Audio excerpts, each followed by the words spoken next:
People who are attending this year's CBOE Risk Management Conference are learning about the growth in the options industry. Joining me now is Andy Nybo, and he is Head of Derivatives at TABB Group. Great to speak with you. Thank you, Angie. Nice to be here. And you just headed up a wonderful discussion in one of our panel groups about what's going on with growth in the options. And I know that you recently wrapped up a study and talking to many people in the options industry. And what are you hearing from people? Right. This year we're doing our fourth annual study on options trading, where we talk to the buy side, specifically buy side options traders, about what they're seeing in the options trading landscape. We cover topics on technology, on finding liquidity, the biggest challenges they face on a daily basis, the current regulatory environment, how that is impacting how they do their job of trading options. So we just concluded actually the interview part of the process, and now I'll be heading back to my desk and starting to write the report based on what they told me over the past couple of weeks. What are some of the details that you notice right now in growth of the options industry? What do you see out there happening? Sure. I mean, we've seen huge uptake in options, the use of options by traditional money managers, by hedge funds, but new types of trading accounts. So we're seeing greater adoption across the industry. We're seeing more use of more strategies to help risk management of underlying equity portfolios. And actually, we're seeing more use of options as an asset class themselves. So people are trading options as a new asset type. They're using stat arb strategies. They're using high-frequency trading strategies. They're looking to gain exposure not only to options as an asset class, but they're using options more for risk management. So I think that bodes well for the growth of the use of options and the growth of options trading in the future. What do you think is triggering the growth?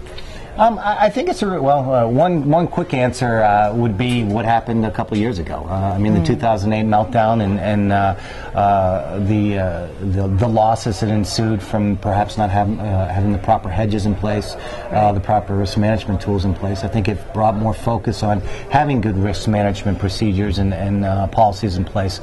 I think people are looking at derivatives as a whole new area where they can use these derivatives, options, futures, as part of their risk management strategies to help mitigate some of the risks that may be inherent in their portfolios.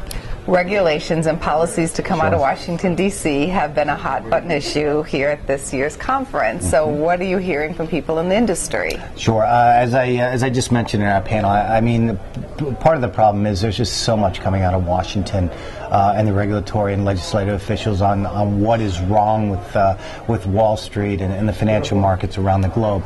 I think currently, options traders and traders in general are simply shutting down. They're just hearing so many different proposals on so many different topics, on so many different issues that are impacting the financial markets, that they're just overloaded. So they're basically saying, okay, I really can't focus on this stuff until it has an impact on my day-to-day operations. They're turning to their dealers to help support them in what they should be doing, what they should be listening to, and what they shouldn't be listening to. Do you think people just hearing about regulations on options potentially coming our way could stymie growth?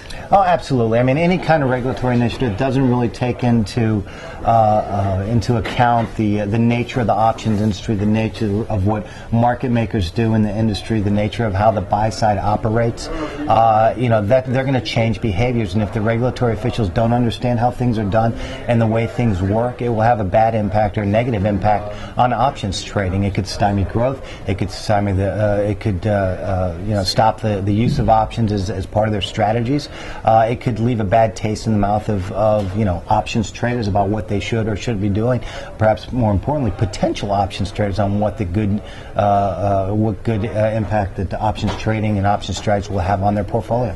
Along the lines of risk management, where do you see this going in the future?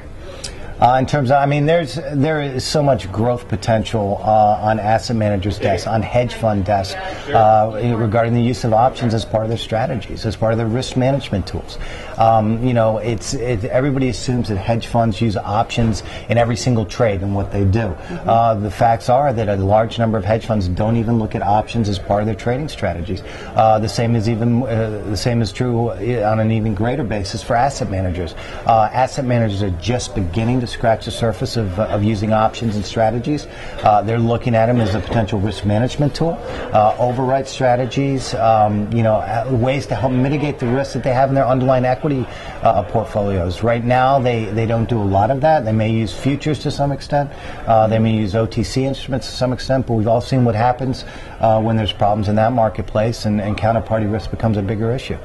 So I think the use of options, particularly listed options in the future, will only grow and enhance what asset managers and hedge funds can do with options.